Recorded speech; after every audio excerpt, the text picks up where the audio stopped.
Pemirsa, sedikitnya 10 orang gugur sepanjang aksi demonstrasi di penjuru Indonesia beberapa hari terakhir.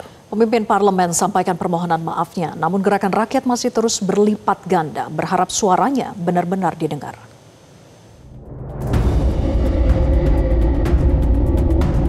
Mahasiswa Indonesia bersumpah berbangsa satu, bangsa yang gandrung akan keadilan. Kami, mahasiswa Indonesia bersumpah, berbahasa satu, bahasa tanpa kebohongan, bahasa tanpa kemunafikan.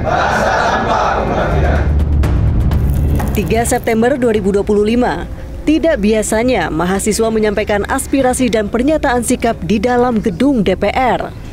Sejumlah mahasiswa yang ditunjuk untuk mewakili masing-masing kampus ini bergantian menyampaikan banyak hal di hadapan para pimpinan DPR.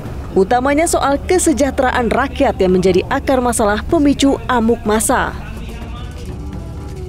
Usai sedikitnya 10 korban jiwa gugur dalam aksi, DPR pun akhirnya meminta maaf.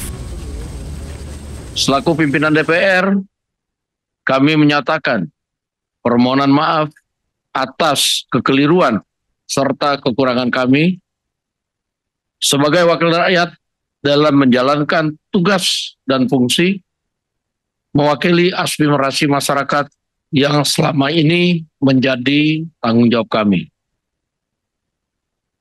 Tentunya permintaan maaf ini tidak cukup tanpa evaluasi dan perbaikan secara menyeluruh dan akan dilakukan dalam waktu yang sesingkat-singkatnya.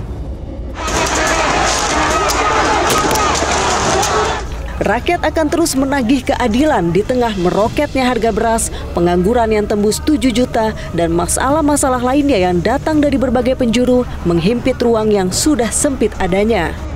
Nah, akar masalahnya itu menurut saya adalah tekanan ekonomi belakangan yang menurut saya tidak bisa dimatikan sekedar dengan menerbitkan laporan BPS pertumbuhan ekonomi kuartal kedua 5,12%. Karena faktanya daya beli kita melemah, harga beras meningkat, ya.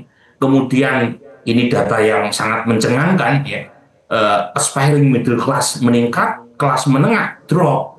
Kelas menengah kita itu drop dari 23% ke 15%. Pengangguran 7 juta, pekerja tanpa upah 20 juta. Sementara mereka yang berpendapatan serabutan, kelompok informal, gig workers itu 31 juta. Jadi ini tekanan-tekanan ekonomi. Pada saat yang pas sama, mereka diminta untuk efisien, program-program yang berkaitan dengan mereka dikurangi, tetapi elit politik justru meningkat privilege-nya. Aksi tidak akan reda jika keadilan tak kunjung ada. Warna merah muda atau pink, hijau, dan biru mendominasi aksi belakangan.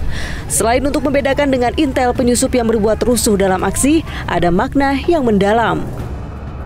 Dalam gerakan 17+8 tuntutan rakyat, Blue Resistance menandakan Indonesia darurat sebagai simbol kondisi yang berakar dari masalah ketimpangan sosial, korupsi, dan berbagai ketidakadilan yang terjadi. Brave Pink adalah warna kerudung Ibu Ana, seorang ibu yang aksinya viral ketika menantang aparat hingga orasinya yang lantang menjadi simbol keberanian rakyat.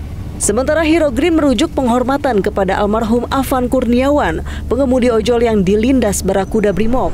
Warna hijau ini pun menjadi lambang heroisme dan pengorbanan dalam perjuangan rakyat.